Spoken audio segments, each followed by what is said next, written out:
the Wade Center's podcast. A podcast of Wheaton College. Greetings. This is Dr. David Downing, the co-director of the Mary and E. Wade Center at Wheaton College. I'm here with my co-director, Dr. Crystal Downing, also my cohabiter here in Glen Ellen. Because we're married. Because we're married. Thanks for mentioning that. And also a Sayers expert. I'm also here with Aaron Hill, our producer. We want to continue our discussion of creed or chaos. Dorothy Sayers wrote a fascinating collection of essays that were collected. I mean, most of them are from either just before the war or during the war. And it's a fascinating comparison to Lewis's sermons and addresses like Weight of Glory. Yeah. And you can tell they were friends because they often covered similar topics. Yeah. The one time I could tell they weren't friends, I mean, I could tell they were friends, but it wasn't Lewis, was she quotes T.S. Eliot approvingly. Yeah, she does. And Lewis never does that. If he brings up T.S. Eliot, it's only to rebut him or deride him. Yeah. So we want to talk about some more essays of Dorothy Sayers from Creed or Chaos. And so today we want to cover the essay Creed or Chaos plus Strong Meat plus, Crystal, what's the third essay? The Other Six Deadly Sins. Oh, yes, the Other Six Deadly Sins. So why don't we go in chronological order again? Because strong... Now, last week we did the dogma is the drama, and we did the asthma is the miasma. Was that the second one we did? No, that's not right. That's not right. No. The greatest drama the ever greatest drama. staged. There you go. And the triumph of Easter. Okay. Oh, and that was a very rich discussion. There's one other essay we're not going to talk about, primarily because I have brought it up numerous times in earlier broadcasts. Yeah. It is called Why Work? And that is the essay in which Sayers makes the very significant statement that the only Christian work is good work well done. Yeah. And that aspect of her thought will come out in discussions of the other three essays. I want to write a rebuttal essay called Why Goof Off? It's a You're theology an of play. expert, David. That's true. I was going to say, I have to remind myself of that every Monday and Friday. Why work? And then the integrity work on Fridays. Right. Oh, there you go. Okay. Okay, let's start with Strong Meat, which is an essay. It is also going to be the title of the name of my new barbecue restaurant. There you go. Strong meat. Strong meat. Yeah. And if you need it, strong drink. Is that going to be one of those? Okay.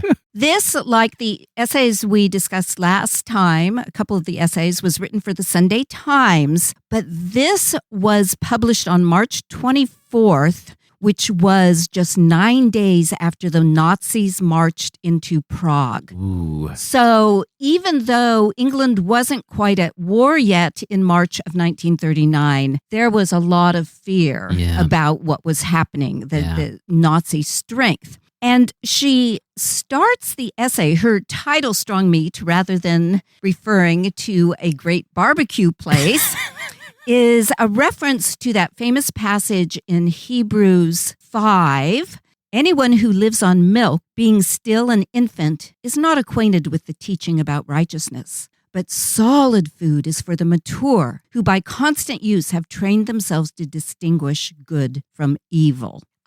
David, why do you think she uses that verse to shape this essay? Well, she's very concerned about the immaturity of many Christians. It would be one thing if you had these well-informed, logically rigorous people who are civil in their rhetoric, who are engaging with non-Christians. But she's feeling like only 1 in 100 Christians actually understands the Christian creeds. Yeah. So that's rather, it reminds me of another passage of Scripture where Paul says, if there's an uncertain trumpet, then who will go to battle? And so I think she could have almost called this the uncertain trumpet. The Christians themselves are not equipped to explain the creed and the essential nature of the creeds. It's not just a matter of, I want the golden rule, I want Jesus' teachings of being kind to each other, but I don't want to get into theology and atonement and incarnation. People just want feel-good Christianity. Exactly. Yeah. And she's saying, when you're fighting Nazis, you suddenly go, oh, wait a minute, ideas have consequences. Yeah.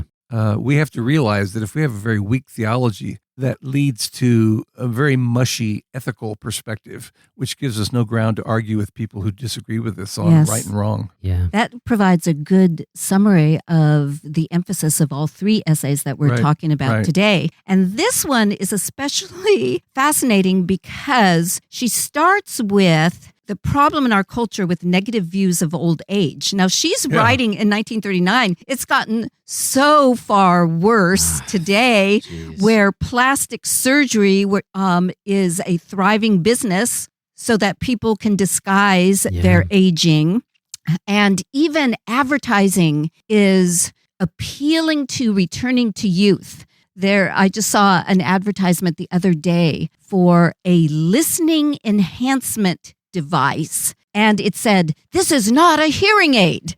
It is a listening enhancement device." Right. Well, it's obviously a hearing aid, but the term hearing aid is associated with old age. Yeah. People want to deny the strong meat of maturity. And she actually brings up then the problem with Peter Pan. And that was a fascinating reference to me because I know that in 1924, Sayers went and saw the movie of Peter Pan, and she was disgusted by it. Oh, really? Oh, wow. And it was obviously a silent film because it was 24, but it used a lot in the intertitles, a lot of the dialogue from Barrie's famous play about Peter Pan. But this whole idea where Peter Pan, I won't grow up, I don't want to go to school. Is that Peter Pan? Yeah. Okay. Not to be a silly. Well, that wasn't in the silent movie, obviously. If but growing up means it would be. Okay, one of these days, my dignity to climb one of these days, tree. we're going to let you guys do your musical podcast. Just nothing but Crystal and David singing. Well, I didn't realize that was from Peter Pan. Can I read a quote that she has that kind of sets this up really well? I feel like this is still relevant. She says, "There's a popular school of thought which violently resents the operation of time upon the human spirit. Yes. It looks upon age as something between a crime and an insult. Yes. Its prophets have banished from their savage vocabulary all such words as adult, mature, experienced, venerable. They only know snarling and sneering epithets like middle-aged, elderly, stuffy, senile, and decrepit." Right. And hearing aids. Yes, yes. Well, we're getting that now. It's interesting to be my generation and have people go, "Okay, boomer." And obviously it's a put down of your age and senility. Yeah. Lewis said something very similar. He said, "We urge children to get as quickly as possible to the silliest age of their development, which is being a teenager. And then as you grow older, people keep trying to hearken back to that silly age with lipstick and products to make you look youthful." So they both really objected to this almost fetishizing of one's youth and one's adolescence and early adulthood. Yeah. So they're definitely on the same page. As I say, I can see why they were such good friends. Mm-hmm. And what's fascinating about this essay then is, as she said, argues that we as Christians should celebrate time, she relates it to the problem of evil, which of course the Brits were thinking of as the Nazis were marching into Prague. And she argues that we need to change the meaning of the problem of evil. It's kind of when we see great evil, like the evil of Hitler happening, our first response is, well, how could there be a good God when this happens? And she totally switches it up for us. And she says, this is something that the mature Christian recognizes. Do you want to talk about that, David? Well, I was fascinated. I said earlier that you could tell it's not Lewis because she's quoting T.S. Eliot approvingly. Right. She has a fascinating quotation from Eliot's play, The Family Reunion. Eliot himself was very guilt-ridden. He felt like his first wife, who was mentally ill, he had her institutionalized and he never visited her. Yeah. And when he heard that she died, he burst into tears and said, "We never had 1 second of happiness together." So as you're reading Family Reunion, it is kind of a personal play about what do you do with this unalterable guilt, both personal and familial or tribal or national. And she quotes Eliot saying from The Family Reunion, "So long as he flees from time and evil, he is enthralled to them. Not until he welcomes them does he find strength to transmute them. And now I know that my business is not to run away, but to pursue, not to avoid being found, but to seek. It is at once the hardest thing and the only thing possible. Now they will lead me, I shall be safe with them. I'm not safe here. I must follow bright angels. And then she continues from the play, I feel quite happy, as if happiness did not consist in getting what one wanted or getting rid of what can't be gotten rid of, but from a different vision. So she quotes him approvingly on embracing time and evil rather than trying to figure out if there's some human way to avoid them. Right. And then, of course, she gives the example of Christ, who suffers evil in just excruciating ways, but transforms it. It reminds me of something that my mother once told me when I was despairing over Christians who just seem very self-centered and unethical. And she said, what we need to look to is God's infinite ability to transform evil into good. Right. That reminds me of a George MacDonald quotation. Whenever you read some of our 7 authors, they remind you of our other authors. Right, yeah. Right. George MacDonald said, Christ suffered and died, not that we may not suffer, but that our suffering may be like his. Wow. And it takes about a half hour to unpack that quotation. Yeah. That somehow he made the ultimate suffering into the ultimate redemption. And that changes the nature of what happens when we suffer. There's a redemptive element there that there is not there if you don't believe in Christ. Well, I think she's also making it's a timely argument back then, but I would say that I was thinking about it, this related to all the things that we're struggling with now in our present time, which is this desire to sort of escape to the past, where we are able to convince ourselves that everything was great in the past. And you just pick a day in time and you only focus on like one thing that was happening to you and ignore all the other evidence. And you go, well, when I was this age, then, gas was cheaper. I don't know, whatever the thing is, things were better back in the past. And so we need to return to that. And I think she makes a very persuasive argument that is an immature kind of thinking, that it's not able to accept reality as it is, and it's actually a non-Christian way of looking at the world, because Christians recognize that we are in time and that everything is eternal, that we're moving towards something, and so that salvation lies in the future, and we have to sort of reckon with the way things are now, and then through Christ and the resurrection, set about to try and do what we can, but understanding that, ultimately we're fighting against sin. Right.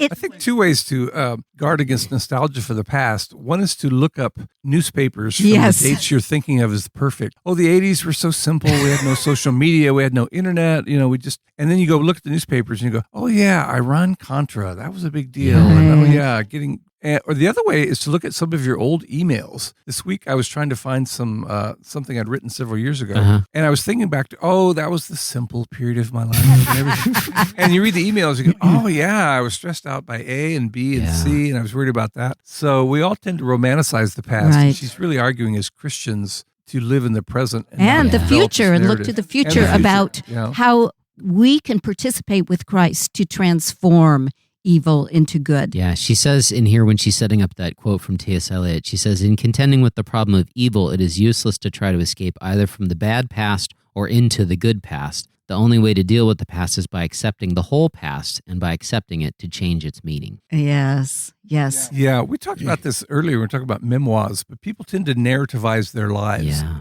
And there's a psychologist named Dan McAdams from Harvard who wrote a book called Stories We Live By. And he says that he's not using a Christian perspective at all, but he said the narrative of the good past, which led to my unhappy present, is very unhealthy. And the narrative of the bad past, which explains why I'm unhappy now, is very unhealthy. So speaking strictly as a psychologist, not as a Christian, he said, don't narrativize your life such as the past was either all good or all evil. Yeah. And she says the exact same thing, accept the past in its wholeness, just as you accept the present in its wholeness. I think that can prepare us then for the next essay that she published chronologically, that is reproduced in Creed or Chaos. And that is the essay after which the collection is titled Creed or Chaos, which was originally a lecture delivered in 1940, in May of 1940. So only several months after World War II, after England entered World War II. Well, that month was especially bad because in April, Denmark and Norway had fallen to the Nazis, and the Allies were shocked how easy it was. And they said, okay, well, now we're getting to the main event. We're going to fight in France. And within a month, it was obvious that France was going to fold, and England, their troops had to be evacuated. So that was almost the darkest month of the war, May 1940. Wow. So it's very timely that she's talking about these matters right when the Brits are actually wondering if they're going to be overwhelmed by Germany. Wow. Right. So she then relates the war, which is overwhelming everybody's thoughts, to the idea of a war of religion. And she wants to make the point, and this becomes her endorsement of Christian orthodoxy or Christian dogma. Hence, the dogma is the drama, as we talked about last time. The charisma is the stigma. How many do we have going now?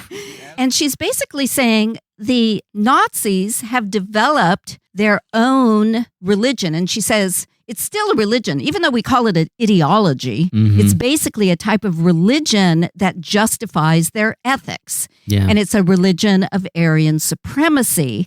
And so this becomes her argument for why we need to learn more about the history of Christian orthodoxy. So it's not so easy to fall for other ideological systems that become inimical to Christianity. Well, I was going to say there's a little bit of a background here in that I think people assumed that the Nazis were these sort of like atheist monsters that were devoid of religion. But if you actually go back and study it historically, the German church was very much a part of their rise to power and supported them along the way. And there were Christian hymns that they sang and everything. And I mean, you could argue that it was all sort of window dressing for the autocracy and Hitler and fascism, but Christianity was very much intertwined with the fascism and the Third Reich and all that. And so a lot of people, not just in England and Sayers, but a lot of people were wrestling with, well, what does this mean for Christianity and like true Christian theology if these people are claiming to be Christians?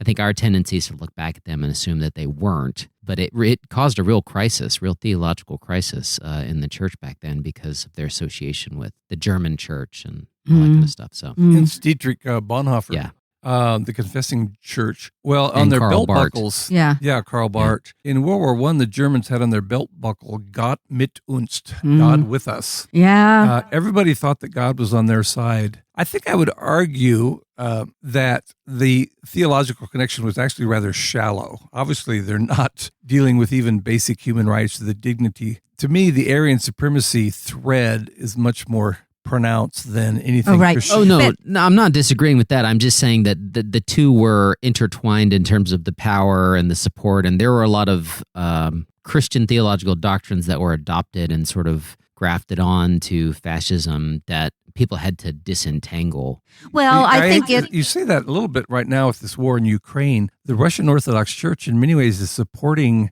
Russia, supporting Putin. And you think, basic Christian doctrine is the golden rule. You don't go invade a country. If you don't want to be invaded, then don't do it to someone else. So there's always this discouraging historical fact of how easily Christians are compromised by ideologies which are not only unchristian but anti-Christian. But it leads to what Sayers is trying to do here, which is to have everybody go, hey, let's step back a second and try and reassess what actual Christianity is and what it actually teaches. You know that German ideology couldn't be too Christian since Jesus was a Jew.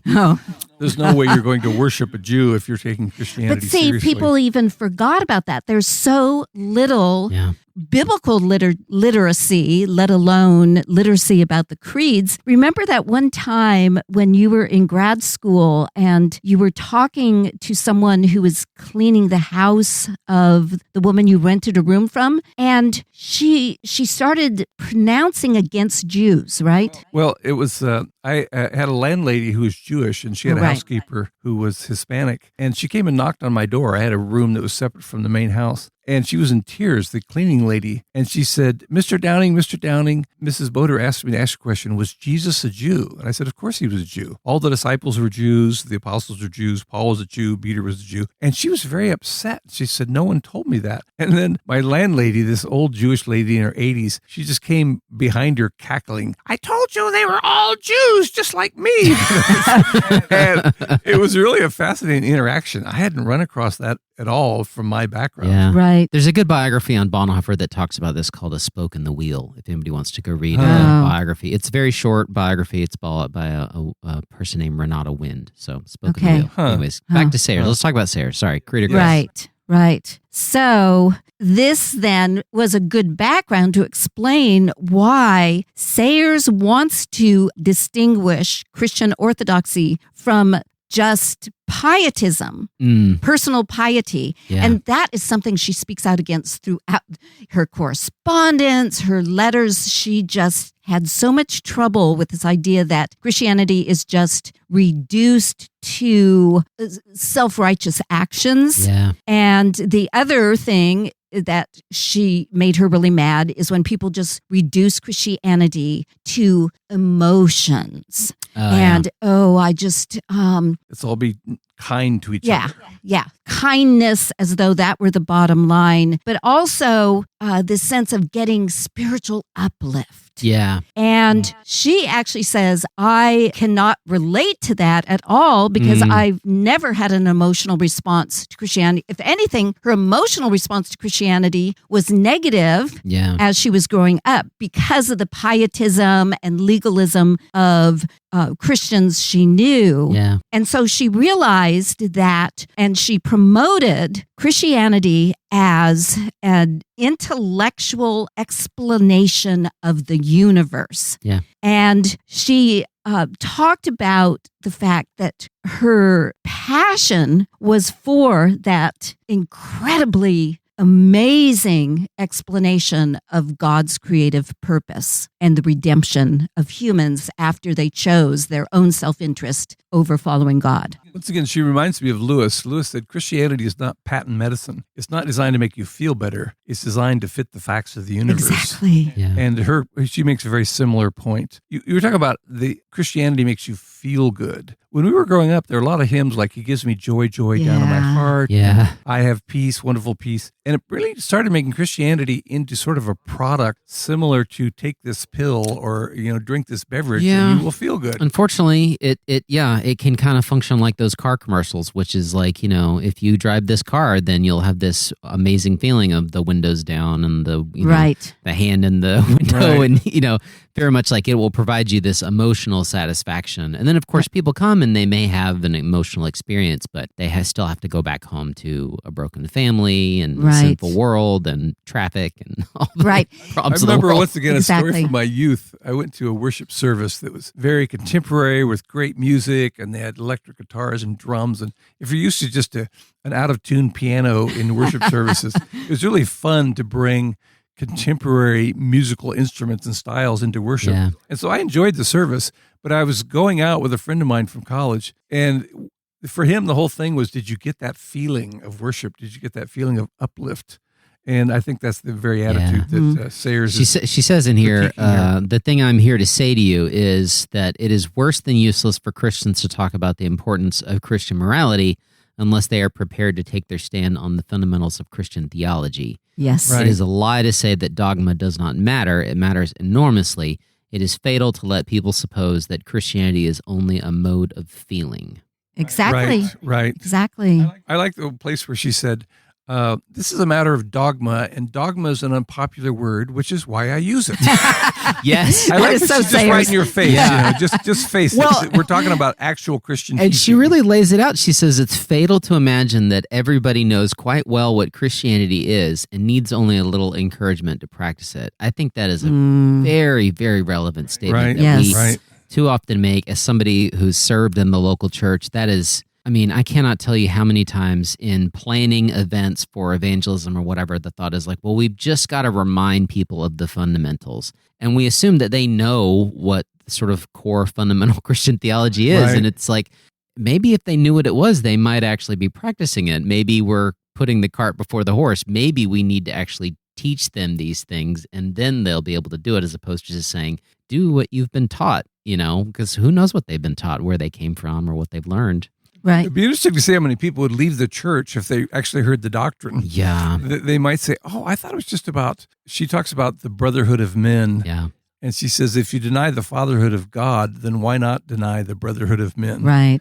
And she says, Nazism is really the logical extension of the idea that we don't need theology, we don't need a clear sense of ideas or creeds, because when they go a different direction, we have nothing to refute them, because we're no longer affirming a different theology which doesn't allow for genocide or even the mistreatment of one person, much less an entire class of people. Yeah, and she relates that to the idea that if we just reduce Jesus as to a really, really, really nice man who provides an example of how humans should treat each other, Right. You're just putting him on the same scale as a Hitler insofar as, well, Jesus was a nice man, Hitler wasn't a nice man. Yeah. And she said, what we need is the fundamental creed that Jesus was God incarnate. Yeah. And Can Jesus I, suffered for us. Yeah. Can I go to that quote? It's one of her best quotes, I think, in this essay, Creed or Chaos. The central dogma of the incarnation is that by which relevance stands or falls. If Christ was only man, then he is entirely irrelevant to any thoughts about God. If he is only God, then he's entirely irrelevant to any experience of human life. That's a really meaty sentence. You've got to, as you love to say, Crystal, both and. Yeah. You've got to affirm the divinity of God, the divinity of Jesus, and the humanity of Jesus. Right. And I would say if you pick up this and you read it, she does mention a lot of heresies in here, and we don't really need to get into all of them because you can Google some of them. But she does have this neat line where she's talking about how we sort of mess it up, and she says, what does this, when talking about Jesus Christ, the Son of God, as God and man, she says, what does this suggest except that God the Creator, in parentheses, the irritable old gentleman with the beard, in some mysterious manner fathered upon the Virgin Mary something amphibious, neither one thing nor the other, like a merman. And I love that line. And so then she goes on to mention, and I would just point out, most of the heresies that she mentions are messing up this divine nature or divine and human nature, that Jesus is fully God and fully man. And so you end up with something where Jesus has a human soul and a human body, but he has a divine mind, or the human side of Jesus gets swallowed up in the divine. And so then you go, well, of course I can't overcome temptation because I'm not God. And so how does Jesus relate to me? And so she tries to make and I think she does actually make a very strong theological case, but we don't need to get into all the details here, that the importance of understanding the creeds and the dogma is because they solve a lot of these heresies that were problems that needed to be addressed.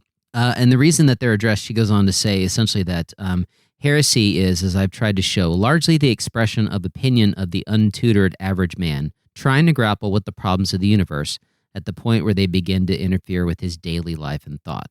And so she makes the point that if we want to solve these problems that we're facing in society, even in our daily lives, we are going to, and we want to do it with Christianity, we're going to run up against these problems, and our attempts at solving them without, actually having a deeper knowledge of theology and things like that is just going to lead us into one of these heresies. And then there's actually, if you go study the history of the church, there's a history of the church taking one of these wrong turns and it leading to some big problem, and then they have to call a council and correct it.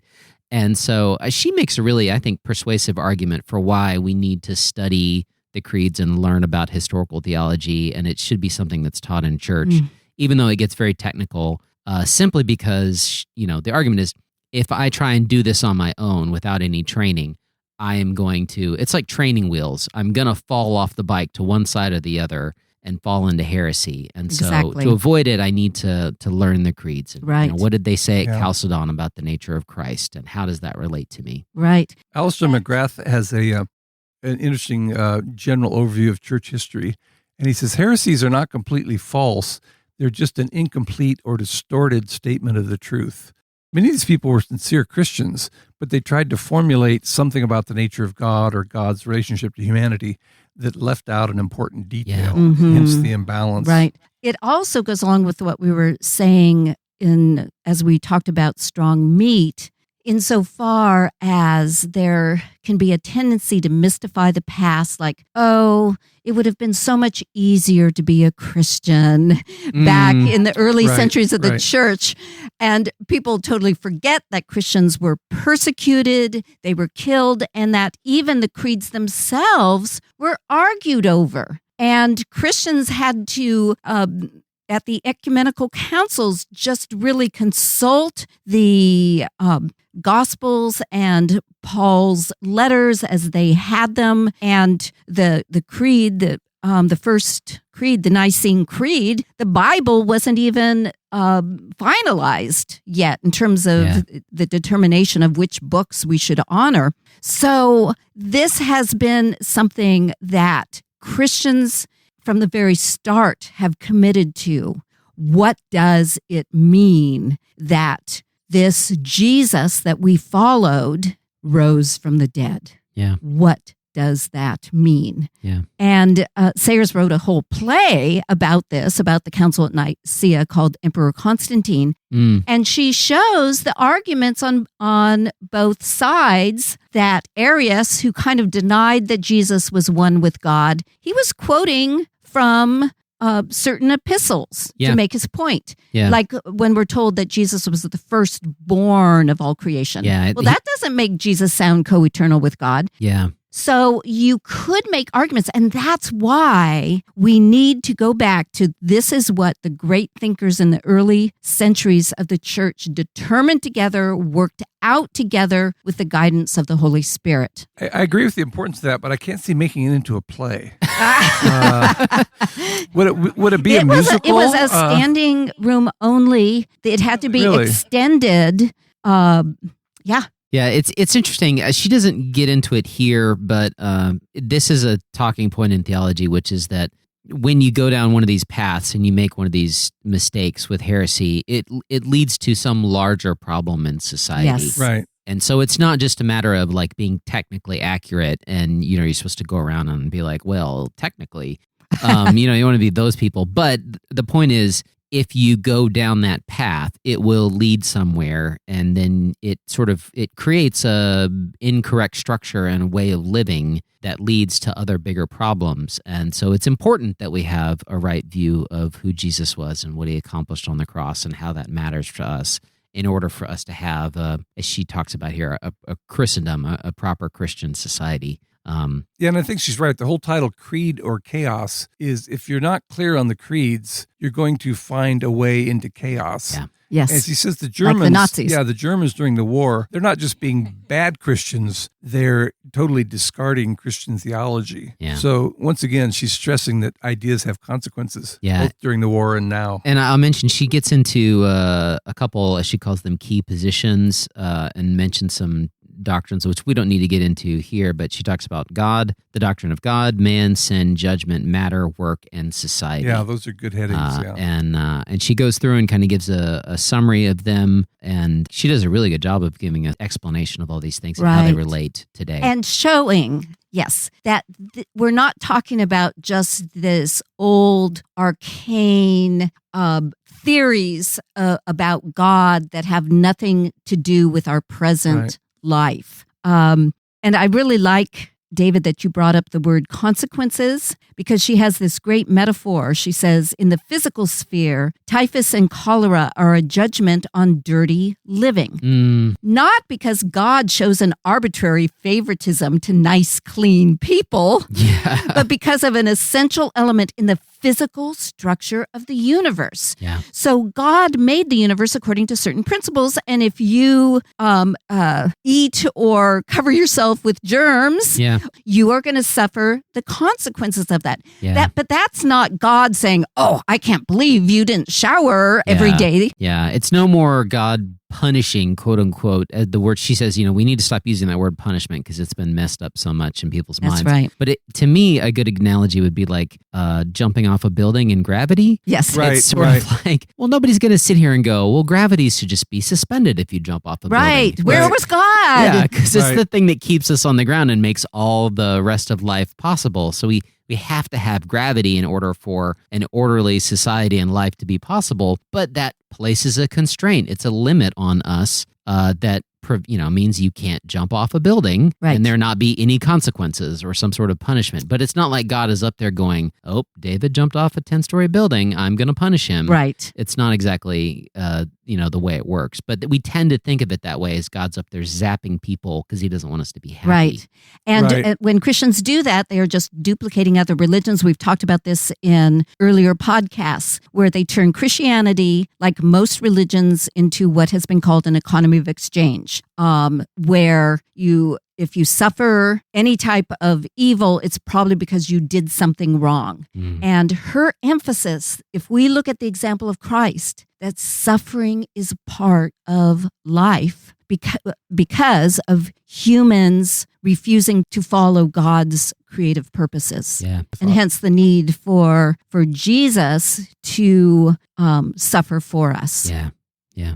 That reminds me of another great quote out of Creator Chaos. She says, Christianity is the only religion which gives value to evil and suffering. Yes. It affirms, not like Christian Science, that evil has no real existence, nor like the Buddhists, that good consists in a refusal to experience evil, but that perfection is attained through the active and positive effort to wrench a real good out of a real evil. Yeah. That's a very meaty sentence. Well, and she makes another good point I just wanted to mention when she's talking about the doctrine of man, that we become disillusioned and we despair about how society is going if we lose sight of the fact that man is, by our nature, because of our sin nature we inherited from Adam, that we are sinful creatures. And so she says, we become disappointed because we think too highly of human beings.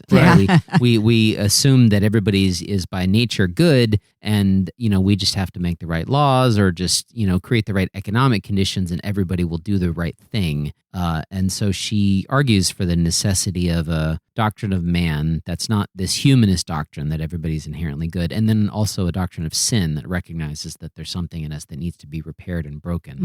Mm-hmm. Yeah, I like her thought that people who believe in original sin, they don't get as disillusioned as easily. Yeah. If you're a humanist, or if you believe in the improvement of society through evolution, you come upon World War I or World War II or the invasion of Ukraine, and you go, it's all empty. I mean, this was a house of cards. Yeah. But if you always believed in the problem of evil, you know that humans are not going to build paradise on earth. Yeah. She says, barbarism is not behind us, it is beneath us. Oh, yeah, that was a great quote. Yeah. She didn't quote it, but Immanuel Kant said, out of the crooked timber of humanity, nothing very straight can be built. And every time we have a political campaign, they talk about how they're going to fix all the problems. I want to go, have you read Immanuel Kant? But she does point out when she's talking about society that that we don't need to let that turn into kind of a determinism or despair. That the other sort of Christian aspect of things is that we should be doing our very best to try and write good laws and make a good world, but we should sort of hold these two things in tension. Is that we're called to care for the poor and help people, do all these good things in the Sermon on the Mount, while at the same time recognizing that, barbarism isn't behind us, it is beneath us. We can't lose sight of those two things. We need both of them. Right. Both and. There you go.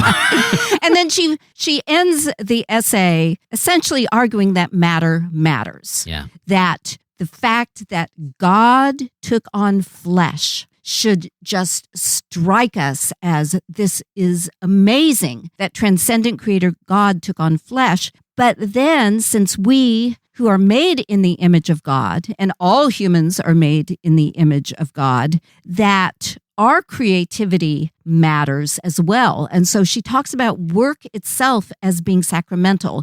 And this borders into that other essay we're not going to talk about today, but why work, that whether, and in that essay, she will talk about whether it is sewage farming or church embroidery. If you do it well, you will be serving humanity. Yeah.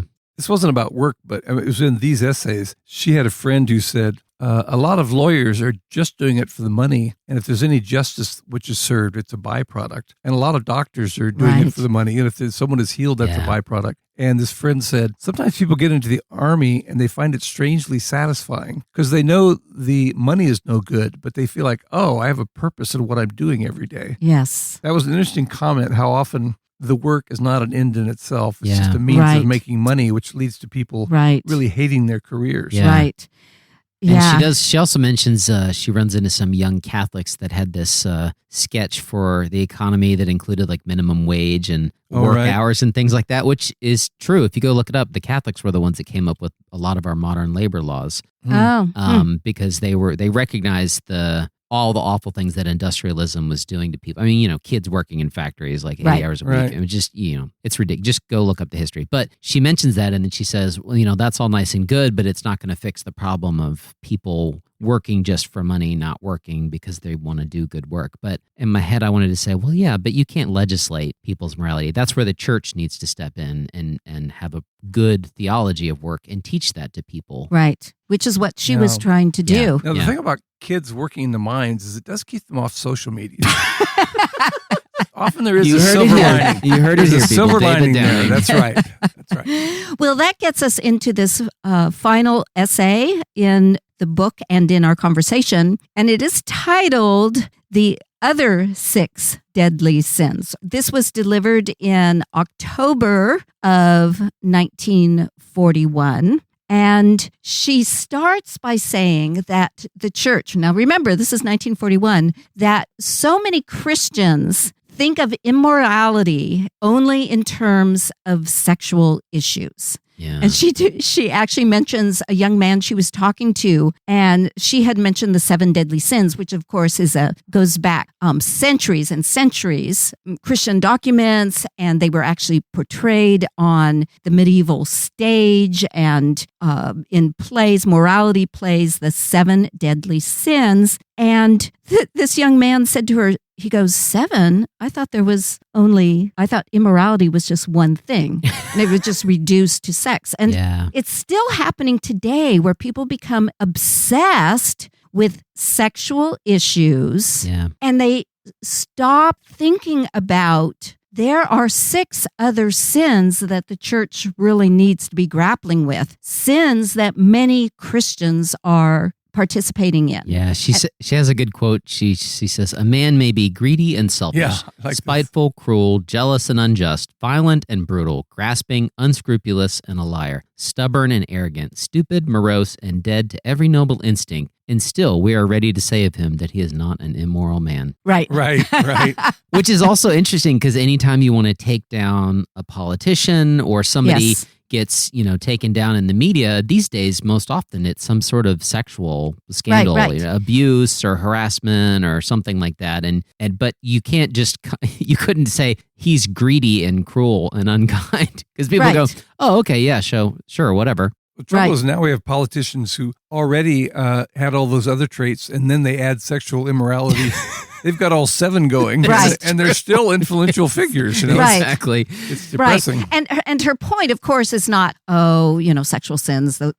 Don't worry about those. Her point is that we need to consider all 7 of them. Yeah. And she makes the strong point, and this is nothing new, that the chief among all sins, the sin from which the other 6 deadly sins come from, is pride. And that sends us back to the very story of Adam and Eve in Genesis. It was a type of pride that generated, God told us not to take of this fruit, but no, we're worthy of it. Yeah. So you could see that has biblical legitimacy. Hence, when in medieval plays, when they actually had characters performing the 7 deadly sins, they almost always showed pride as being the lead sin, the deadly sin from which all the rest. There's a famous passage in Augustine's Confessions where he literally takes the other 6 sins and says, if you look at them closely enough, it comes back to pride. Yes. Yeah.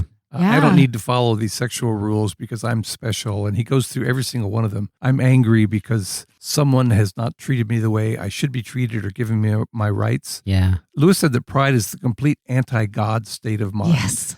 You want to be your own little God. Yeah. I wanted to mention 2 things that she said in here that I thought were very relevant. One is she's talking about sexual immorality as a synonym, immorality just being sexual immorality. We just sort of use it that way. And she talks about how Caesar only cared about the family and morality in terms of sexual, Right. being monogamous and stuff, as long as it had to do with inheritance, legal inheritance. Right. And then It was she a said, political issue. Yeah, she said all of that's changed now. And so she says, consequently, Caesar is now much less interested than he was in the sleeping arrangements of his citizens and has, in this matter, cynically denounced his alliance with the church. And she basically goes on to say, if we want to care about this as a church, we may need to recognize that this is going to be a torch that we have to carry on our own. Because if the state doesn't need to care about it for economic reasons, then they're not going to care about it. It was always a practical matter, all of these sort of formal rules.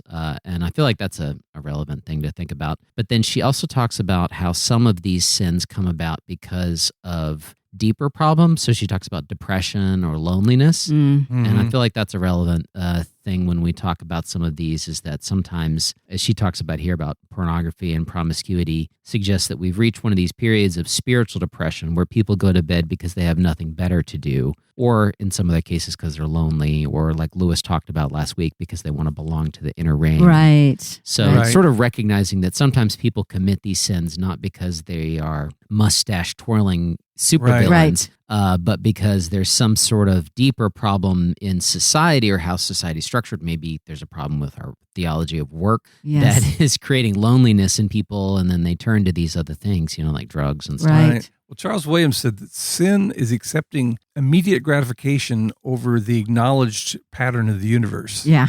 Yeah. So you say, hey, I think I'll get high. Oh, no, I'm an addict. I'm stealing money to pay for my habit. And, oh, I think I'll have a little fling. My life has gotten kind of, oh, no, my marriage is breaking up and my kids hate me. Yeah. And often you can sort of see those consequences off on the horizon, but you choose the immediate gratification. And then when the consequences come, you go, oh, that's why it's called sin. It's wrecking my life. Yeah. And she says that some of these things may automatically begin to cure themselves when the root cause is removed. Right. And so one of the things you can actually, depression and addiction studies have shown that, like, when people are in community and they're no longer lonely, that they don't struggle with addiction as much. Right. And so a lot of those things are tied together, and it's easy to just sort of denounce something as opposed to replacing it with a positive thing. Which reminds me of our conversation about C.S. Lewis's essay Membership, that we're called to be in community. We are members one of another. Yeah. What do you guys think about the division that Sayers made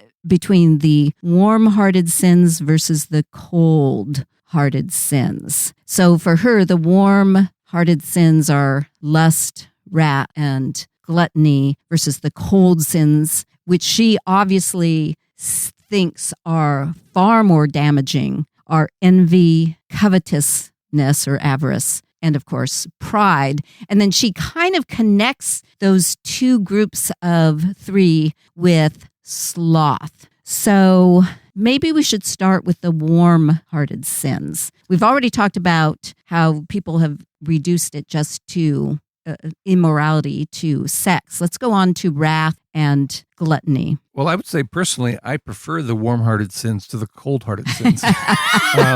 She does make the point that Jesus really, his tirades and his diatribes are toward cold-hearted sinners, pride and legalism and self-righteousness, not toward, she calls them the disreputable sins versus the respectful sins. Yeah. Yes, right. And you can be, riddled with sin, that passage you read earlier, Aaron, and you're utterly respectful. But someone like Jesus comes along and says, well, you're, a viper's brood. You're the worst kind of sinner because that sin is not so obvious on the surface. Yeah. The warm-hearted sins are easier to spot. If somebody's prideful, you can't sit up in church and say, did you know that somebody is going on with And so in some ways we like sins that you can point to it and go, oh, well, that's sin. Hence the woman taken in adultery. Yeah. Right. And Jesus' comment, let you without sin cast the first stone. I mean, Jesus was making that point, you've just picked out something easy to identify and you are just as sinful. Yeah. Yeah, there should be an incident called the man taken in pride.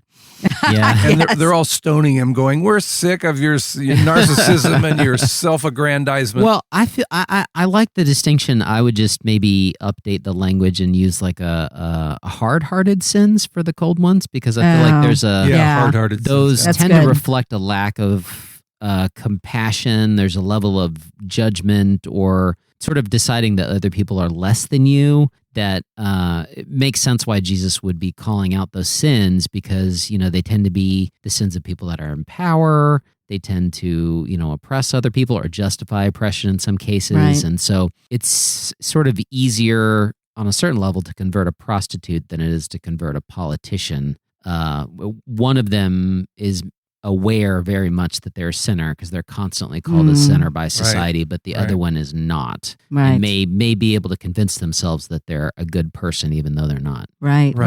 Like the scribes and Pharisees, and she actually mentions them. Let's talk about wrath a bit. I found it fascinating that she mentioned how journalists tend to inculcate wrath. And she wrote this essay in October of 41. And the irony is that it was 2 months later when journalists inculcated wrath towards Dorothy Sayers by highlighting the fact that her radio plays about Jesus, the man born to be king, did not use King James English. And Sayers, we've talked about this before, so I won't go into it at length. She had so many Christians angry with her. Yeah. They sent her hate mail. Yeah. They called her phone with abusive phone messages. They were angry. And their wrath was a type of righteous indignation. And it reminds me of that article you read, David, about righteous indignation. Share that. I saw a study that said that, they have runner's high and different things that release endorphins. Mm-hmm. And it said that righteous indignation actually releases endorphins. You Really? feel like I'm so superior to these people are so frustrating and they're so sinful and so misguided. You actually feel good because you feel morally superior to these other people. Right. Yeah. And a lot of people, they seem to go out of their way to be in a state of righteous indignation. Right. Yeah. And On it both must the be some right kind of and the left. on both It sides, happens on both sides. I was going to say Yes. it's a universal. I would argue it's part of our sin nature. Yes, right. Right. I think also it's easy to be judgmental about the sins that you don't struggle with. Right. Yeah. So you go, I can't believe that person was caught with a prostitute. I would never do that. Right. Yeah. Or you Hence, don't go, I can't believe their lack of compassion toward their neighbor. You go, oh, I kind of struggle with that. right. So it's easier to be judgmental about those other sins out there that aren't the ones that we struggle with. Well, and Jesus identifying the Pharisees as hypocrites. He's Yeah. making that very point. Right. You whited sepulchres Yeah. in that you pride yourself, and there's pride again on fulfilling the cold-hearted or hard-hearted, as Aaron says, sins and denouncing the warm-hearted. But, you're just as sinful. Yeah. Right. A lot of- you might almost say the warm-blooded sins versus the Yeah, cold-blooded that would be sins. better. Yeah. The thing a lot of this of her essay reminded me of is Tim Keller talks about setting a high bar for sin or setting a low bar, and the high bar is like, well, all the sins that I commit are kind of pass underneath the pass underneath the bar, but he says there's a truly healthy Christian theology sets the bar really low. Yes. So there's a lot of things that I struggle with that are sins, and those other things I recognize over here may still be sins, but there's sin in my own life. It's there's a speck in your eye versus the log in someone Right. else's eye kind of. Right. And it's just still such a problem. Yeah. Then we have gluttony. And I thought this was very interesting because it's easy, once again, in setting the bar and to say, oh, look at how that person is obese. They consume so much food. Why can't they control themselves? And Sayers relates gluttony. She says, yes, it's about consuming, but it's about consumerism, where we define ourselves according to the commodities that we buy. And if anything, this is even a worse problem today, that there are so many people out there who are living beyond their means and go from paycheck to paycheck, overextended on their credit cards. And often they're buying things they do not need. I just saw a New Yorker cartoon where there's this store that has this gigantic neon lights that says wants, and then it has all these banners that say wants, wants, want. And on the side door, there's a little just door with a window that says needs, and it's very small and modest. And it's very funny that somehow, she says that if we all lived within our budgets and stuck to our needs rather than our wants, that capitalism would collapse. It's kind of built upon everybody having excessive consumer. The sad fact of capitalism is that the only way for it to grow is for our consumption to continue to grow. Right. And you it depends on gluttony. I feel like Christians at some point need to step back and go, we may need to come up with a different, because we can't, we're just going to consume everything on the planet, and then we're going to have to go to Mars and where Elon Musk rules.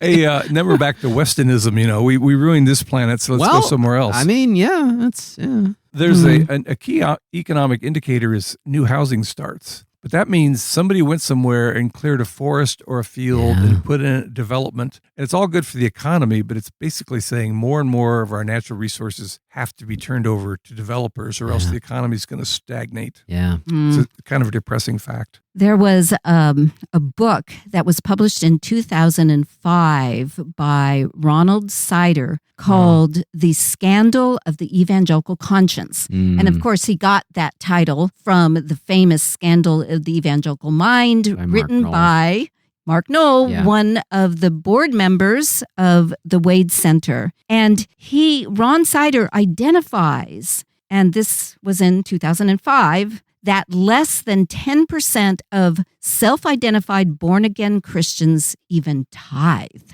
And I've run into Christians like that who said, oh, my dad was one of those old-fashioned kind of Christians who actually tithed. And they just kind of think, well, I shouldn't have to give up any of my money. Editor's note, the Wade Center is a self-funded organization. We welcome donations and other forms of financial support. Well, we do. Think of giving your tithe to the Wade Center. And I find it interesting that even a non-Christian ethicist, the utilitarian ethicist, Peter Singer, argues that persons who do not give away at least 10% of their income to the needy are selfish. A non-Christian recognizing that. And yet Christians have just gotten so caught up into the gluttony of consumerism. They go, well, I need to refinance my third car or whatever. Well, it is interesting if you go look at giving that, unfortunately, the people that tend to give more as a percentage of their income tend to have less money. The more money you make, the less you give as a percentage of your income. In terms of whole dollars, the wealthy people might give more, but when you're giving, 1% of $1 billion, it's, a lot more than, 10% of $10,000 or whatever. But the widows might. Yeah. I mean, it was talked about in the Gospels. I was going to say, you can see where Jesus' heart would be in that example from the widow's mite. Back in the days when we were young and drove unreliable cars, I had a few times on the breakdown on the freeway, and I was always fascinated that the person who stopped and said, what can I do to help? Can I get you gas? It tended to be somebody who themselves were driving kind of a crummy car, and they knew what it felt like. Right. All the Mercedes and the the fancy sports cars went zipping by. Yeah. But it would be somebody, there's a proverb, poverty makes the best host. And often in a time of crisis, the person who will stop and help you with a car problem will say, hey, I'm sorry about your house getting flooded. Why don't you come stay with us? It's often the people that seem least equipped to be hospitable or to be generous, but that's kind of where they live all the time. I was going to say there's something to study there in terms of the Sermon on the Mount, and then especially in Luke's Sermon on the Plain, in the sense that the people that are the most blessed are the ones that recognize that everything they have comes from God, and it's not a product of their hard work or how talented or qualified they are. They see that everything comes to them as a gift, and so they're more willing to share it with others, and it changes your mentality and attitude, which is what Jesus talked about in the widow's mite. So right.